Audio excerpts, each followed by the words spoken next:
মুঠি মাৰিছে মহিলাই, মুঠি ধৰিছে মহিলাই। 10 গৰাকী মহিলাই একেলগে কৰিলে ভোট জলকীয়াৰ খেতি।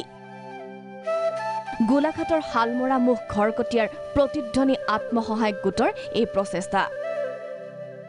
এবিঘা মাটিত হাল বাই আৰম্ভ কৰা ভোট জলকীয়াৰ খেতিৰ পৰা এতিয়া প্ৰতি সপ্তাহত 70 পৰা 80 কিলো ভোট জলকীয়া বিক্ৰী কৰিছে মহিলা গোটটোৱে।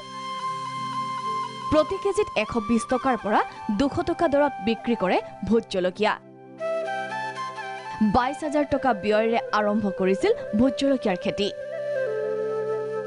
খেতিৰ প্ৰতি মহিলাৰ আগ্ৰহ দেখি প্ৰয়োজনীয় সুবিধা প্ৰদান কৰাৰ প্ৰতিশ্ৰুতি দিলে কৃষি বিভাগে। ভোট জলকীয়া খেতিৰে তেওঁলোকে বেংকৰ 1 লাখ টকাৰ ঋণ পৰিশোধ কৰি এডৰা মাটিত পুনৰ আৰম্ভ কৰিব অমিতা খেতি। নিজে কোৰ মাৰে, বন চাফা কৰে, জলকীয়াৰ গুৰি চিকুনাই মহিলা কেইগৰাকীয়ে নিজেই। মোৰ ঘৰতে হৈছিল আত্মসহায়ক গোটৰ মিটিং হৈছিলে। তাত মানে আমি ক'লোঁ আৰু কিবা এটা আমি কৰিব পৰাহেঁতেন ভাল আছিলে।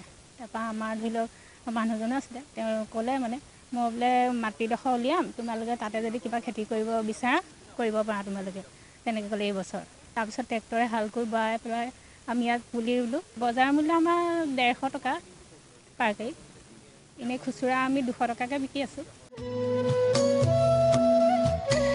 ভিডিঅ' জাৰ্নেলিষ্ট ভাস্কৰৰ সহযোগত গোলাঘাটৰ পৰা গিৰিন বৰা ৰিপৰ্ট, প্ৰাগ নিউজ।